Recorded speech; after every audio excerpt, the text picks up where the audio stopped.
ఉన్న బంగారాన్ని విడిపించి ఆ రోజు ఆన్లైన్ రేటుకే మేము కొంటాం. Sharma gold company. నమస్తే, వెల్కమ్ టు సుమన్ టీవీ. నేను మీ యామ్ని. ప్రస్తుతం మనతో ఉన్నారు ప్రముఖ ఆధ్యాత్మికవేత్త, ప్రముఖ జ్యోతిష వాస్తు పండితులు మాడుకుల శివప్రసాద్ గురువు గారు ఉన్నారు. మన గురుగారితో మాట్లాడదాం. నమస్కారం గురుగారు. ఆశీర్వచనం తల్లి. గురుగారు, ఈ క్రోధినామ సంవత్సరంలో అసలు మేషరాశి వారికి ఏ విధంగా ఉంటుందండి? అంటే వీళ్ళకి సంబంధించి ఆదాయం కానీ, వ్యయం, అంటే అవమానం, రాజపూజ్యం ఏ విధంగా ఉంటుందండి? శ్రీ మహాగణాధిపతయే నమః. ఐం మహాసరస్వత్యే నమః. శ్రీ లలితాంబికాదేవియే నమః. మేషరాశి వారికి అంటే అశ్విని 4 పాదాలు, భరణి 4 పాదాలు, కృత్తిక 1 పాదం. అంటే అశ్వని, భరణి, కృత్తికా పాదం మేషం అంటాం. ఈ మేషరాశి వారికి ఆదాయము 8, వ్యయము 14, రాజపూజ్యత 4, అగౌరవము 3 అన్నాడు. మరి వ్యయము ఎక్కువ ఉంది, ఆదాయము తక్కువ ఉంది కదా అని అనుకుంటాం. సహజం, ఉంటాయి అప్పుడప్పుడు. ఎప్పుడూ మనకు అనుకూలముగానే ఉండాలి అంటే ఉండవు. అంటే వచ్చిండేటువంటి మిగతా వ్యవహారాలన్నీ కూడా చూడాలి కదా మనము. అందువలన అసలు మేషరాశి వాళ్లకు ఈ సంవత్సరం ఎలా ఉంది అంటే, ఆదాయ వ్యయాల గురించి అనేటువంటిది అలా పక్కన పెట్టండి, పర్వాలేదు, బాగుంటుంది. అయితే మహాద్భుతమైనటువంటి యోగాలు ఉన్నాయని చెప్తున్నాను. అద్భుతంలో మహాద్భుతమైన యోగాలు ఈ రాశి వారికి.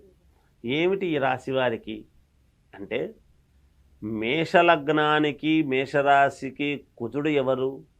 అధిపతి కుజుడు. మామూలుగా అధిపతి ఎవరు అంటే లగ్నానికి కానీ దీనికి కుజుడే అధిపతి. మేషరాశికి, మేష లగ్నానికి అధిపతి కుజుడు.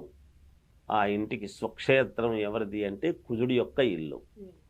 అటువంటి కుజుడి యొక్క స్థానం మేషరాశి. ఈ సంవత్సరం కుజుడు రాజు అయినాడు కదా. కుజుడు రాజు అంటే రాజు మనవాడే అయినప్పుడు మనకేమిటి లోపం? దీంతో అర్థం చేసుకోవాలి కదా. మేషరాశి వాళ్లకు ఎంత రుణాలు ఉన్నా తీర్చుకోవటం, ఒకవేళ చిన్న పొలం నాకేమి లేదండి, ఒక 100 గజాలు మాత్రమే ఉంది అంటే ఆ 100 గజాలకే కొన్ని ఎక్కువ రెట్లుగా డబ్బు రావటము, డిమాండ్ పలకటము, ఐశ్వర్యము రావటము, వాళ్ళు ఏది అనుకుంటే అది జరగటము, అనుకున్నదల్లా ఈ సంవత్సరము ఖచ్చితముగా 100కి 100% ఏది అనుకుంటారో అది జరగటం, ఏది పట్టుకున్నా అది వాళ్లకు విజయముగానే లభించటం. ఇందులో వ్యక్తిగతమైనటువంటి జాతకాలు ఎవరివైనా ఉన్నప్పుడు వాళ్లకు ఏవైనా చిన్న చిన్న ఇవి ఉంటే చూసుకోవాలి తప్ప, రాసుల ప్రకారముగా ఉన్నదైతే మహాద్భుతమైనటువంటి యోగం అని చెప్పవచ్చు. అద్భుతములో మహాద్భుత యోగం. రాజే ఇక్కడ కుజుడే ఇదైనప్పుడు ఇబ్బంది ఏమిటి? ఇంకా ఇవి కాకుండా కీర్తి, విపరీతమైనటువంటి కీర్తి వస్తుంది. ఎక్కడో మారుమూలన ఉండేటువంటి వ్యక్తికి కూడా అబ్బా ఆ వ్యక్తి ఇలా గొప్పవాడైనాడు అనేటువంటి ఒక ఇది రావటం. అతనిది ఏదో ఒక 100 గజాలు ఉంటే ఇంత పలికింది, అందువల్ల అతనికి ధనం వచ్చింది, ధనం వచ్చి దానివల్ల అతను ఇదైనాడు అనేటువంటి ఇది రావటం. ఇలా ఏదో ఒక రకంగా ప్రజలలో కీర్తింపబడడం అనేటువంటిది జరుగుతుంది. ఇంకా ఆల్రెడీ ప్రజల్లో ఉండేటువంటి వాళ్ళకి ఎలా ఉంటుంది? ఒక రాజకీయ నాయకులు కావచ్చు, వ్యాపారస్తులు కావచ్చు, ఇంకొకరు కావచ్చు, ఎవరైనా సరే జనాల్లో ఉండి లిటరరీ పర్సనాలిటీసు వీళ్ళందరూ ఉంటారు కదా. మామూలుగా సహజంగా లెజెండరీస్ వాళ్ళు తెలిసిన ఆల్రెడీ ప్రజానీకానికి తెలిసిన వాళ్ళల్లో మేషరాశి వాళ్ళు ఉంటారు కదా చాలామంది. వాళ్ళకి ఇంకెలా ఉండాలి అంటే అధికస్య అధిక ఫలం అన్నట్టుగా ఉండాలి కదా. వాళ్ళు ఏమనుకుంటే అన్నీ కావాలి కదా. ఇంకా అలాగే కీర్తి, ధనలాభం, విపరీతమైనటువంటి ధనలాభం అనేది ఉంటుంది వీళ్ళకు. కుజుడు ఆర్థికంగా బాగా మెరుగుపరుస్తాడు వీళ్ళకు. ధర్మకార్యాలు చేస్తారు వీళ్ళు. అనుకున్నా అనుకోకపోయినా ఖచ్చితముగా ఎక్కడో చోట ధర్మకార్యాలు చేసేటువంటి చోటికి వీళ్ళు వెళ్ళటము కానీ, లేదా పోదామురా అని పిలిచడము కానీ అనుకోకుండానే జరుగుతుంది. చేయిస్తాడు కుజుడు అట్లా. రాజు చెప్పినట్టు వినాలి కదా. ఇక్కడ దేహపీడ కాదు, శని మంత్రాంగము కదా. మరి దేహానికి సంబంధించినటువంటి వాడు కదా శని, నోటికి, అందుకే నోరు శని అంటాం. ఖచ్చితముగా వెళ్ళి ఆలోచనాత్మకముగా చేయడానికి అనుకూలమైనటువంటి ఇది వస్తుంది. అనేక రకాల శుభ ఫలితాలు పొందడానికి ఉన్నాయి వీళ్ళు. అనేక రకాల రంగాలలో ఉండేటువంటి వాళ్ళు ఉంటారు. ఒక రంగం అనేది ఏమిటి? ఒక రాజకీయ రంగం ఒకటే కాదు, ఒక వ్యాపార రంగము కాదు, వ్యాపారాలలో కూడా అనేక రంగాలు ఉంటాయి.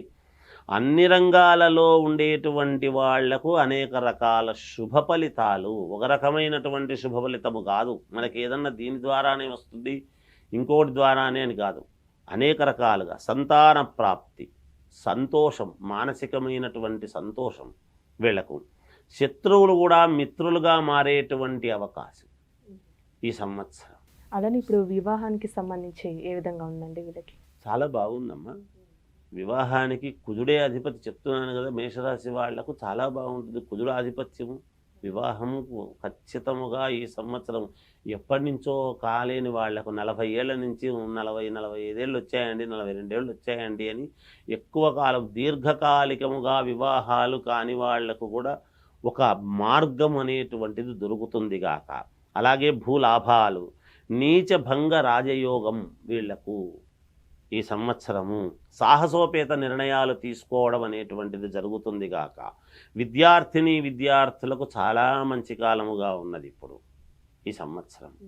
మహాద్భుతంగా సినీ ఇండస్ట్రీకి చాలా మంచి కాలం, చాలా బాగుంది. సినిమా వాళ్లకు, వ్యాపారస్తులకు అనుకూలం.